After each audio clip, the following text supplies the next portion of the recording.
My intention today is to share with you some highlights from a very unique story in the Qur'an. This is towards the end of Surah Al-Kahf, something we recite every Friday. And that's a sunnah way, the prophetic way of letting us know that there are lessons in the surah that are going to be relevant in our everyday life. And we need to review them and renew them, especially on the day of Friday. And this guidance is going to protect us from all kinds of difficulty. The story itself is very long, and if I went into too much detail, it would take longer than the allotted time for the khutbah, but there are things in particular that I'll try to highlight, and I recognize that there are those of you that are listening that may not be familiar with this story, so I'll give you some synopsis as we go.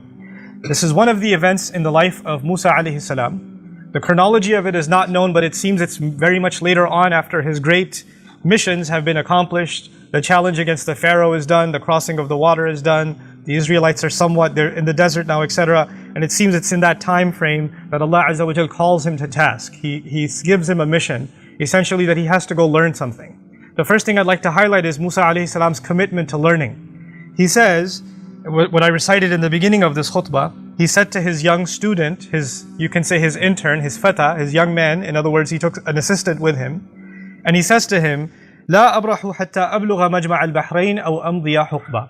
I'm going to continue and stay committed to this journey until I reach the place where two oceans meet. Even if it means I have to spend multiple lifetimes finding it. He's telling this to his student. And all of this, the purpose of this journey is he's going to learn from someone. So the first thing he's teaching his student is that more than anything else, he himself is a student. And he's teaching his student his own commitment as a student. It doesn't matter if it takes me multiple lifetimes to find this destination or not, because I don't know exactly where it is. I'm just heading in this direction and you're coming along with me. But don't ask me to quit, because I'm not going to. I'm that committed to learning. This is Allah's way of also teaching us that the knowledge He's about to learn isn't something trivial. Of course, you know that Musa alayhi salam is the most mentioned prophet in the Qur'an. He's also the recipient of the largest revelation. The Torah is significantly much bigger in volume than the revelation of the Qur'an. And he's, by that definition, he's actually the most knowledgeable of all human beings until that time. He has more knowledge of revelation than anybody else that has been given. And yet, this man is now being told, alayhi salam, that he's going to go learn. And by the way, his followers, what are they called? They're called people of the book, meaning people of learning. The people who take his religion, and even though they've made changes to it, they're called ahbar, people of ink. In other words, this is the messenger, alayhi salam, who inspired so much learning and so much knowledge that came after him. His people became known as the people of knowledge and the people of information and the people of the book. In any case, he's going to learn something that requires an extra effort on his part. Even if it takes him lifetimes, there's something unique and valuable about these lessons that even the book of Allah at the time is not going to teach him. He has to learn this from somewhere else. Even the Torah doesn't have this answer. And Allah won't just give it to him. He won't just reveal it to him. Allah says in the Qur'an, وَكَلَّمَ اللَّهُ مُوسَى تَكْلِيمًا. Allah used to speak to Musa alayhi salam directly, in direct communication, and engage with him in a very rigorous communication. And yet, Allah says, no, this is not the kind of learning that even Allah will teach you directly. You're going to have to go on a journey. So it is a very unique circumstance. You don't just pass over this little bit of information. You have to appreciate what's going on here. The most knowledgeable person in the world at the time is now being told, you have to go learn a lesson from somewhere else. And so he goes on this, what seems like an endless journey. Who is this person that he's going to learn from? What are his credentials? I mean, if Musa alayhi salam is the most mentioned prophet in the Qur'an, is going to become a student of someone, we must really learn his name and acknowledge him. So now when we get to that, Allah Azza wa Jal, all He says is, فَوَجَدَ عَبْدًا مِنْ عِبَادِنَا. They found one of our servants. Literally, the Qur'an describes this teacher of Musa alayhi salam as one of our servants. I know that in our narrations and some of the opinions, we find his name to be Khidr or Khidr, is pronounced differently. Qur'an deliberately does not mention his name. You would think this is a very important individual, and there's even an argument whether it's human or angel. It's not an issue in the Qur'an. The Qur'an didn't ask that question. We don't have to ask that question. The Qur'an gave us one bit of information about him. He was one of our slaves. What does that do? That actually teaches us something profound about those who reach the heights of knowledge. They are nothing more than a slave of Allah. Their titles, their credentials are insignificant before Allah. He's a mysterious figure that Musa alayhi salam just knows, this is the person I have to learn from. And it's really interesting also, Musa alayhi salam does not ask him his credentials and say, so I'm supposed to learn from you? I mean, where did you graduate from? What revelation do you get? Well, who are you supposed to be? Like, you know, when you're learning from someone, you want to kind of size them up. There's nothing like it. Musa alayhi salam straight up goes to him and says, هَلْ أَتَّبِعُكَ عَلَىٰ أَن تُعَلِّمَنِي مِمَّا عُلِّمْتَ رُشْدًا. May I follow you? And he didn't say, هَلْ تُعَلِّمُنِي? Could you just teach me? I came all this way because apparently you know some things I don't know. So why don't you just tell me? I'm already tired. لَقَدْ لَقِينَا مِن سَفَرِنَا هَذَا نَصَبًا. Qur'an also describes Musa alayhi salam on this journey. We've been pretty exhausted. Mind you, this is the same Musa alayhi salam who's crossed the water, who's been in the desert, who's done quite a few pretty exhaustive things, who's been in muddy and almost dying of dehydration to find water. This is the same Musa that went on this journey and says, I'm pretty exhausted by now. And after this exhaustion, he doesn't just say, can we just sit down here and learn now? Because it's been a pretty tough journey for me. He says to this individual, this abd bin ibadillah, he says to him, هَلْ أَتَّبِعُكَ? Can I follow you? This is interesting because it's what he's going to learn isn't just words. He has to follow him. This is a kind of learning that will come from experience. It's not book knowledge. It's not classroom knowledge. It's experience knowledge. And this is something Musa alayhi salam already knows. This person will teach me something that cannot come from books or words. He's going to show me certain experiences. So he's asking permission to follow him, and only by living those experiences will I learn something. And of course, his response is, you don't have the patience for it. لَن تَسْتَطِيعَ مَعِيَ صَبْرًا. I don't see you as capable of withstanding what's going to be coming. I don't see that you have the grit, the perseverance, the patience it takes to learn these lessons. And Musa alayhi salam then convinces him. And by the way, Musa alayhi salam could have also said, excuse me, I don't have patience. You know who I deal with? I dealt with Fir'aun. I debated with him. You know whose leader I am? Banu Israel. I don't have patience. You know what the kinds of things they've said to me? He doesn't say that. Clearly, Musa alayhi salam, you and I know, his patience has been tested throughout his life. Throughout his life, time and time again, his patience has been tested. And yet, these lessons, his teacher is telling him, they're not that easy. It's going to test your patience. You're going to lose it. You're not going to be able to withhold it. That's a pretty powerful statement to make. And for Qur'an to record it like that about Musa alayhi salam. And he says, سَتَجِدُنِي إِنْ شَاءَ اللَّهُ صَابِرًا. You'll find me patient. Inshallah, if Allah wills, I'm not saying that I have that capability, but if Allah grants me that capability, I will demonstrate patience to you. Okay, so that's his prerequisite for this learning. These lessons are directly related to difficulty and hardship, where your patience and your grit is going to be put to the test. So this is what Musa alayhi salam is being told. And of course, Musa alayhi salam has seen difficulty before. This is not new for him. So he's pretty confident he'll be able to manage the situation. So they go on their way.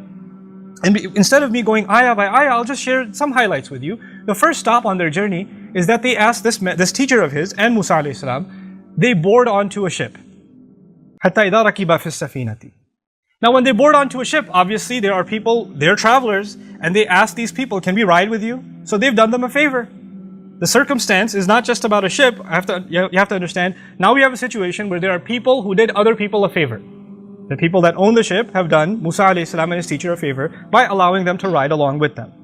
They go on this ride, خَرَقَهَا, he starts going, you can imagine, goes to the bottom of the ship and starts ripping out the planks and damaging the ship. It's now starting to sink from inside. And Musa alayhi salam's like, أَخَرَقْتَهَا لِتُغْرِقَ أَهْلَهَا? Have you just damaged this boat so you can drown the people that are on it? What are you doing? What an unheard of thing you're doing. لَقَدْ جِئْتَ شَيْئًا إِمْرًا. What a terrible thing you're up to. How could you do this? And the teacher turns to him and says, أَلَمَ قُلْ إِنَّكَ لَن تَسْتَطِيعَ مَعِيَ صَبْرًا. Didn't I tell you you don't have the patience for this? You can't learn these lessons. And he says, okay, لا تؤاخذني بما نسيت ولا ترهقني من أمري عسرا. Okay, don't hold me to this. Don't penalize me for this mistake, and don't make this hard for me. Fine. You just do what you do. But before we go any further, I want you to appreciate something. There are people that are going to be in your life and mine that you might be doing something good to. You did something good to them, and they do something terrible to you. And you're standing there, what? Why would you do this to me? Or you're a bystander watching, like Musa alayhi salam is a bystander watching. They did something good for us, why are you hurting them? The last person you should be hurting is the one who did good to you. You know, like the poet says, أُعَلِّمُهُ الرِّمَايَةَ كُلَّ يَوْمٍ فَلَمَّا اسْتَدَّ سَاعِدُهُ رَمَانِي. I taught him how to do archery every day, and when his shot got really good, he shot me. You know, This idea is so weird. I was helping you. I did so much for you. How could you turn around and do this to me? This is what Musa alayhi salam is shocked about. Anyway, this is the first lesson. They go on. He doesn't know what the lesson is yet. He's still got questions in his head. Why did this happen? You don't have the patience. Let's keep going. Time for lesson number 2. And they go on to lesson number 2 and they see this kid. They don't know who this child is. And he just kills the kid. This man kills a child. This child has done nothing to you. He's committed no crime. They don't even know him. Musa alayhi salam is in absolute shock. By the way, this is the kind of person, Musa alayhi salam is the kind of individual that when a person was being beat up, he intervened. You remember earlier on in his life. Somebody was being beat up and he intervened and said, رَجُلَيْنِ يَقْتَتِلَانِ. And he went up and he punched the guy. Stopped it from happening. Now he's seen a child be killed. The shock and anger and frustration of Musa alayhi salam. أَقَتَلْتَ نَفْسًا زَكِيَّةً بِغَيْرِ نَفْسٍ. Are you serious? Have you killed a pure innocent soul without it having, or this child having committed any crime? What kind of unheard evil have you just committed? لَقَدْ جِئْتَ شَيْئًا نُكْرًا. And the teacher turns to him again with this corpse of a child in front of him and says, أَلَمْ أَقُلْ لَكَ إِنَّكَ لَن تَسْتَطِيعَ مَعِيَ الصَّبْرَ. Didn't I say to you, you're not going to have the patience for this. You can't handle this. قَالَ إِن سَأَلْتُكَ عَنْ شَيْءٍ بَعْدَهَا فَلَا تُصَاحِبْنِي. Okay, he said, fine, if I ask you anything else, then okay, you don't have to accompany me. I got it. Okay? قَدْ بَلَغْتَ مِن لَدُنِّي عُذْرًا. From my end, I have no excuse. You have every reason to leave me. If I cross the line one more time, I've been disqualified. Now we've got 2 circumstances so far. One in which people did good to them, and apparently they did bad back. In the other, nobody did anything to you. You have nothing to do with this one. Why would you harm them?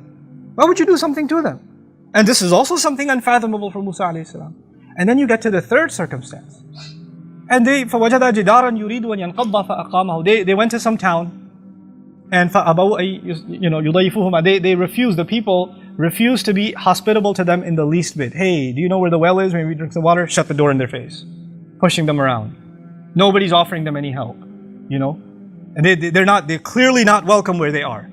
أَبَوْا يُضَيِّفُهُمَا is, I don't know, as a kid I watched a lot of Western flicks. A guy walks into a salon and everybody somebody's chewing on a straw just staring at him like there's about to be a gunfight or something. Like, they're not welcome here. What you doing here, stranger? That kind of thing. So when that happens and they're not welcome, they're walking by and they see this monument type wall that's broken down and it's tipping over. يُرِيدُ أَنْ يَنْقَضَّ. It looks like it's going to tip over and damage the whole street. And his teacher says, yeah, we're going to work on this wall. We're going to fix this whole wall in the middle of town. People are cursing at them. People don't care for them. People are clearly letting them know, you better leave here. You better get out of here. And they're fixing the street in the middle. They're fixing this wall in the middle. And Musa alayhi salam's like, these people are terrible to us. And they won't even give us so much as a sip of water. We've been working and laboring here all day building this wall. If you wanted, you could have been paid for this work at least. Maybe we would have gotten a couple of dollars here and there, and maybe we would have eaten something. But that much, and he says, this is it. This is the time you and I part. هَذَا فِرَاقُ بَيْنِي وَبَيْنِكَ. It's interesting, the story began where 2 oceans meet, and it's ending where they part. These 2 are now parting. And in a sense, they're both also oceans of knowledge. Musa alayhi salam is the ocean of knowledge of revelation. And this teacher of his is the knowledge of this other kind of knowledge that doesn't come from books. But now they're parting. And so now he tells him the reasoning behind all 3 of these. There was a greater plan from Allah.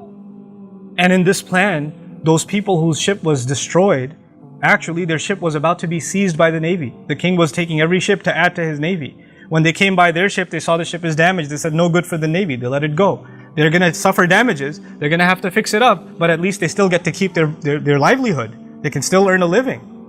In the case of the child, only Allah could have known that down the road in the future, this child was going to be a criminal, tyrannical to his parents. And Allah gave that child an outlet to Jannah, and Allah allowed his parents also relief of great calamity that was coming their way. Nobody could have known that except Allah. In the case of this wall, Allah was looking out for 2 orphans in that town that was so mean to them, whose father left a great deal of money behind, and that money was buried under that wall. If that wall tipped over, people would have seen that treasure. They would have, the kind of people they are, we know what kind of people they are, those kids wouldn't have seen a penny of it. That would have been eaten up by somebody else. And Allah wanted that those kids grow up one day and are strong enough and to protect their assets, and then they dig up what is theirs. This was Allah's plan. But in all of this, none of this makes any logical sense. I mean, unless you know Allah's plan, you're not going to know the logic behind something terrible that happens. What I'm getting at is sometimes you're going to do good for people and you're not going to get compensated like that wall. Sometimes people are going to do terrible things to you. You haven't done anything to them. Sometimes you've done good for them and they only do horrible things to you or somebody else. You see these things around you. And when this happens, your patience is going to be tested. How can they get away with this? How can they do this to me? Why would they do this?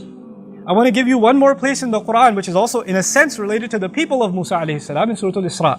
Very interesting language. You know, the Israelites, when they were established and when they finally became an independent nation, eventually Allah Azza wa Jal actually in the history of the Jews, in the history of the Israelites, they were ransacked and invaded by foreign nations multiple times. And Allah mentions two major invasions in Surah Al-Isra. But the way He mentions it, understand that the Israelites, the Jewish community of the time, we consider them the Muslims of that time.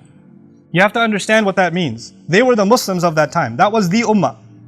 And they lived in a town, and then non-Muslims came, non-believers came and invaded them. فَجَاسُوا خِلَالَ الدِّيَارِ. They broke into every home. You don't have to go further when you describe soldiers breaking inside homes.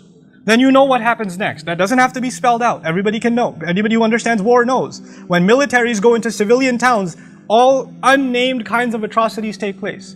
But that army that came in, you know what Allah called them? He says, بَعَثْنَا عَلَيْكُمْ عِبَادًا لَنَا أُولِي بَأْسٍ شَدِيدٍ. We appointed over you, meaning we sent to invade over you, servants of ours. The strangest phrase. Those people were disbelievers, enemies of Allah, pagans, attacking Muslims, and what did Allah call them? His servants. Sometimes people that do terrible, terrible things, they don't even know that they're serving a larger plan from Allah. They don't even know it. They don't even know that even in their rebellion against Allah, they are actually at Allah's service. They don't even know. The believers might not understand why this is happening to them. They don't see the future script. They don't have that curtain lifted from Allah, like in the case of the teacher of Musa, who said, look, this is going to test your patience because you don't know what's behind the scenes. All you see is what's happening in front of you. You don't know what's going on, in the background. This is alimul ghaibi wa shahada. Allah knows the unseen and the seen. We only get to see what's in front. And when we see what's in front, we go crazy. We lose patience. We say, how can they do this? How did Allah let this happen? You know those parents who lost their child are not going to say, oh yeah, I guess he was going to get older and be a big pain. They're not going to say that. They're going to say, how did Allah let this happen? Why did my child have to die? And those same parents, if that child lived 20 years later, I wish you died when you were young. The kind of pain you've caused us. Those same parents will say those words. But Allah knew. They don't know. Wallahu ya'lamu wa antum la ta'lamun. Allah knows and you don't know. Allah has knowledge and you don't have knowledge. This is the kind of lesson that Musa alayhi salam could not just have been told. He had to experience it. Why? Because you can read about patience. You can learn about it. You can listen to a khutbah about it. But if you're experiencing something, you're experiencing a kind of situation where you cannot understand why this is happening to you. Why is this happening to me? And then still know, لا تحسبوه شرا لكم بل هو خير لكم. Don't think this is a bad thing for you. There's good in this for you. There's good in it for you. If you can internalize that, then you've learned one of the most important lessons in the Qur'an.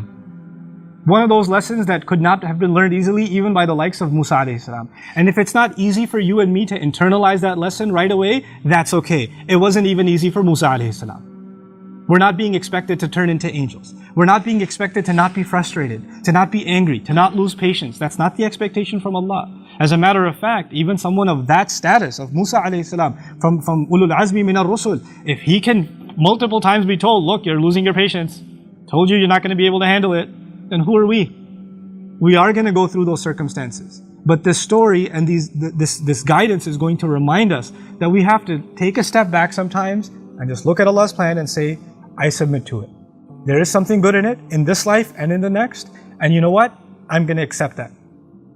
And this is the lesson that Musa alayhi salam had to be given. We are not going to have someone like, Musa's teacher who will walk around with us, and when something bad happens, he'll be like, by the way, I know you're frustrated, but you know the real thing, you know you lost your job right now and you're really upset, but actually a much better job is coming and you would never have even applied for it if this didn't happen, and you're going to move to the town you always wanted to move to, but that's all planned out for you. But I just didn't want to tell you that. So right now I know you're pretty depressed because you don't have any savings, you don't have money to pay the rent and the electricity bill, and everything's falling apart.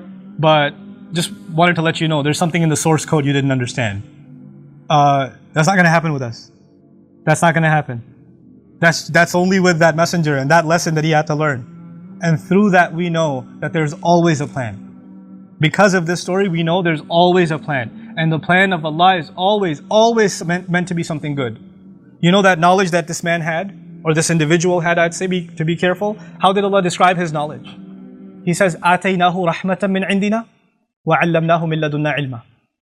He says about this individual, Allah gave him a mercy that comes especially from us. And then secondarily he says, we gave him a knowledge that comes especially from us. In other words, that knowledge that he has, before it is even knowledge, it is a mercy. Before it's even knowledge, it is a mercy from Allah. That was important to mention because everything he did didn't look like mercy. It didn't look like mercy. Not from the naked eye, not from the eyes of the seen, but from the eyes of the unseen, there is mercy in that too.